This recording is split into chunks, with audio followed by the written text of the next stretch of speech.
পৃথিবীতে একজন মানুষই শুধু জানতেন যে তিনি পৃথিবীতে কতদিন বাঁচবেন, সেটা হচ্ছে সাইয়েদনা আদম আলাইহিস সালাম। ওনাকে বলে দেওয়া হয়েছিল উমরুকা আলফু সানা, তুমি পৃথিবীতে বাঁচবে 1000 বছর। কয় বছর? সাইয়েদনা আদমের সামনে অনেকগুলো রূহ রাখা হলো। সাইয়েদনা আদম বললেন, এরা কারা? আল্লাহ বললেন, এরা হচ্ছে নাসালুক, তোমার বংশধর, পৃথিবীতে তোমার পর এরা পৃথিবীতে আসবে। সাইয়েদনা আদম বললেন, আল্লাহ ওই যে একটা রূহ দেখা যায়, এটার নাম কি?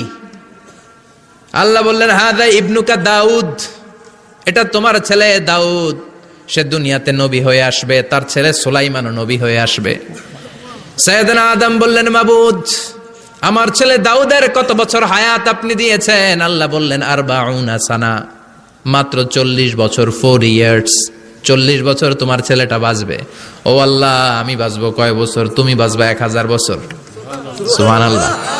সাইয়েদনা আদম বললেন, মাবুদ, এত ফুটফুটে সুন্দর আমার ছেলে দাউদ, মাত্র 40 বছর দিলেন কেন? জিদ মিন উমরিহি, বাড়ায়া দেন।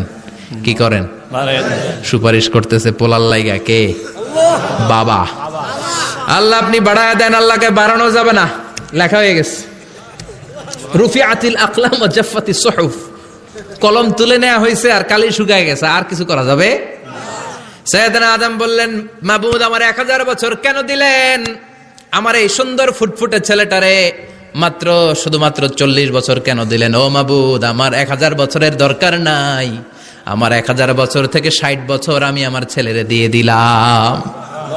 দাউদ আলাইহিস সালাম বাঁচবে 40 বছর, তো বাপ আদম যদি আরো 60 দেয়, 40 আর 60 মিলে কত হয়? 100। ভালো হিসাব বোঝে এরা, 100। আর আদম আলাইহিস সালাম পেয়েছিলেন 1000 বছর, 60 কমে গেলে রইল কত? 940 বছর পৃথিবীতে থাকার পরে মালাকুল মাউত চলে এসেছে।